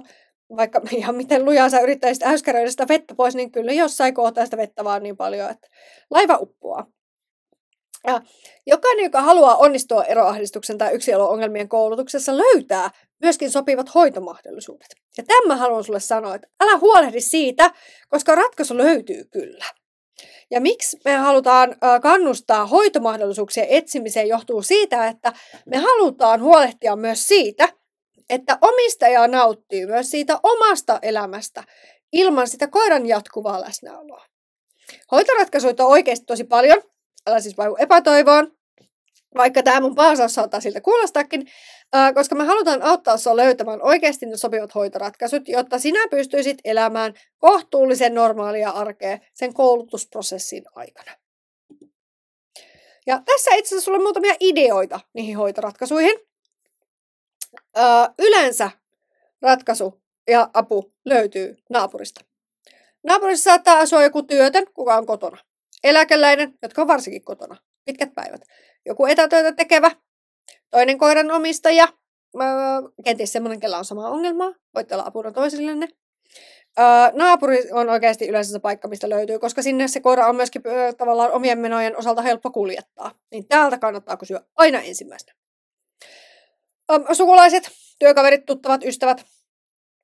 Näiltä totta kai voi kysyä. Ja yleensä ihmiset on oikeasti tosi ihania, kun avaa vaan suun. Ja moni semmoinenkin ihminen, ketä et olisi ikinä uskonut, että voisi olla teille apuna, niin saattaa tulla teille avuksi. Sitten voi löytyä tämmöisiä hoitorinkejä, esimerkiksi eroahdistuneiden koirien tavallaan tämmöisiä hoitorinkiryhmiä voi löytyä. Sitten on olemassa tämmöisiä koirakummeja. Eli koirakummia on sellainen henkilö, joka ei voi yleensä ottaa itselleen omaa koiraa tai ei halua ottaa omaa koiraa, mutta haluaisi hoitaa toisten koiria. Ja nämä kaikki yllä olevat vaihtoehdot ovat siis maksuttomia vaihtoehtoja yleensä. Tai ehkä saattaa kahvipaketin tai suklaarasian verran kustantaa. Et aina ei tarvitse olla se, että koira vie jonnekin hoitopalveluihin, koirapäiväkotiin tai joku koirahoitaja tulee kotiin. Vaan se, että se apu oikeasti löytyy yleensä lähempää, kun sä osaatkaan kuvitella. Ja isoin kynnys ihmisillä on yleensä kysyä sitä apua. Mä sanon, että tämä on se isoin ongelma. Apua löytyy kyllä, kun sä uskallat vaan sitä pyytää. Monet ihmiset on esimerkiksi kysynyt apua Facebookissa, paikallisissa koiraryhmissä, että hei, meillä on tämmöinen tilanne, löytyisiköhän meidän koiralle hoitajaa.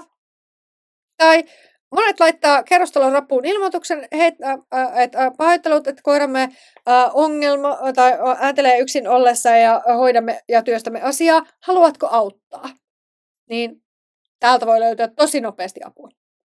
Naapuritkin on yleensä tyytyväisiä, kun ääntelyongelma poistuu ja he saavat olla vielä avuksi. Kysyminen, tai ylipäätään kysymisen vaivaa on varsinkin suomalaisille tosi vaikea juttu.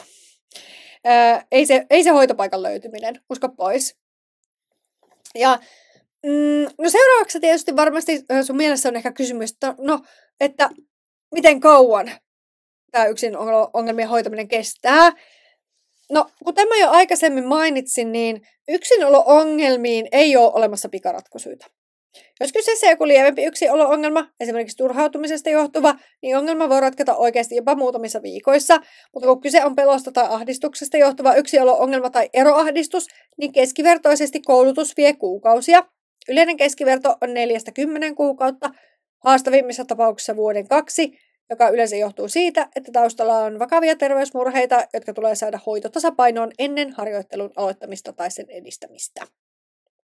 Ja usein meitä kouluttajia lähestytään yhteydenotolla, että tarvitsen apua nyt heti, mutta koulutus ei saa kestää kuin tietyn ajan. Esimerkiksi, että kuukauden päästä pitäisi palata töihin ja koiran pitäisi osata olla siihen mennessä yksin. Niin valitettavasti tämä ei ole mahdollista. Ja mä en sano tätä siksi, että mä haluaisin teilata tämän ajatuksen heti, vaan siksi, että yksinolon koulutusprosessit on pitkiä, eikä me voida antaa mitään aikajanaa, minkä ajan se vie just sun koiralla. Yksinolo-ongelmia voidaan verrata vähän niin kuin syöpähoitoihin. Jos sä itse tai jokin sun läheinen on käynyt läpi näitä hoitoja, niin sä tiedät, että ne kestää pitkään ja ne vaatii pitkää seurantaa. Käykö sulla itsellä mielessä kysyä lääkäriltä, että hei, kauanko tämä hoidossa menee? Niin ei, vaan todennäköisesti tavoitteena on parantua. Kesti se kuinka kauan tahansa. Ja niin on myös tässäkin. Ja jos ei ole vielä tullut ja käynyt ilmi, niin yksilö-ongelmat on oikeasti, niistä on kyse vakavasta asiasta ja hoito ottaa oman aikansa. Et tärkeää on ymmärtää ne realistiset aikatavoitteet koulutuksessa. Toisaalta oikeanlaisen harjoittelun myötä koiran yksilön taidot voi karttua hyvinkin nopeasti. Esimerkiksi eräs meidän asiakas, parivuotias koira, ei ollut koskaan ollut yksin, koska oireet oli alkaneet jo hyvin nuorella iällä. Ja kun harjoittelu aloitettiin, ensimmäisessä testimittauksessa koira oli yksin 3 minuuttia. Viikon päästä seuraavassa 5 minuuttia. Seuraavalla viikolla ja 15 minuuttia. Valvotussa harjoittelussa päästiin 5 viikon kohdalla aikana puoleen tuntiin. Ja eräs Dokion toinen asiakas eteni harjoittelussa muutamassa viikossa 1,5 tunnin yksinoloon. Et eteneminen voi olla hyvinkin nopeata. Toisaalta terveyshaasteista kärsivän koiran hoitotasapainon löytyminen ja koulutuksen sopeuttaminen koiran hyvinvointiin oikeastaan parikin vuotta. Eli esimerkiksi eroahdistuskoulutuksessa, niin siinä ei ole mitään oikopolkuja, eikä ylipäätäänkään yksilön koulutuksessa. Sen takia me kerrotaan rehellisesti, mitä se yksilön koulutus vaatii. Ja tällä hetkellä, tässä tilanteessa, tämä tilanne voi tuntua susta ihan tosi mahdottomalta. Mutta usko pois, me voidaan auttaa sua. Ja jos itsenäinen harjoittelu tuntuu jotenkin haastavalta ja tarvitset muutenkin apua koulutuksen suunnitteluun, niin Dokion yksilöalaan perehtyneet kouluttajat on aina apuna meidän eroahdistusklinikalla, kaikkialla Suomeen. Ammattilaisen kanssahan se harjoittelu etenee nopeammin, että älä anna sen ongelman tai hoitoon vievän ajan tai hoitojärjestelyiden keksimiseen olla este sille yksinolokoulutuksen aloittamiselle. Mitä aiemmin se asia otetaan hoitoon, niin sitä nopeammin siihen löydetään myös ratkaisut ja sitä nopeammin myös saadaan niitä tuloksia. Ja jos mietitään, että mikä se teidän yksilön koulutuksen tavoite on, niin niitä tavoitteita on todennäköisesti itse asiassa useampia. Ensinnäkin se, että se koira näyttäisi tältä, kun se jää yksin kotiin. Eli se, että koira pystyisi olemaan rennosti ja turvallisin mielin myös yksinoloaikana. Sekä se, että sä voisit käydä töissä tai opiskella ilman, että sun tarvii huolehtia, että mitenköhän se koira pärjää. Että mitä tänään on tuhottu, että valittaako naapurit tai saanko mä häädön. Tai että sä saisit käydä niissä vapaa-ajan menoilla esimerkiksi urheilemassa tai tapaamassa ystäviä, niin että se oma elämä olisi mielekästä myös silloin, kun koira ei osallistu siihen. Ja tavoitteena on se, että koiran kanssa se arki olisi sujuvaa, eikö niin? Ja asia, johon me halutaan harjoittelun ohella koiraomistajien keskittyvä ja kiinnittävä huomio, on se, että miten mahdollistetaan mahdollisimman normaali elämä sen koulutusprosessin aikana. Eli on käytettävä aikaa myös sen oman hyvinvoinnin panostamiseen, koska sen takia on tärkeää oikeasti löytää niitä hoitojärjestelyitä, että sä voisit tehdä myös itsellesi niitä mielekkäitä asioita sen harjoitteluaikana, että se kaikki elämä ei pyöri vaan sen koiran ja harjoittelun ympärillä. Vaikka harjoittelu vaatii alussa paljon sitoutumista ja panostusta, on tärkeää kiinnittää myös huomiota siihen omaan jaksamiseen ja omaan hyvinvointiin, jotta jaksaa viedä sen prosessin huolellisesti loppuun asti.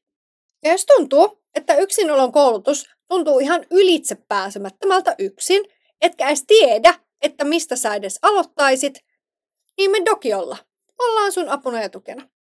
Meidän eroahdistusklinikka luotiin sitä varten, että me voidaan valvoa harjoittelua ja suunnitella just teille sopivat harjoitukset.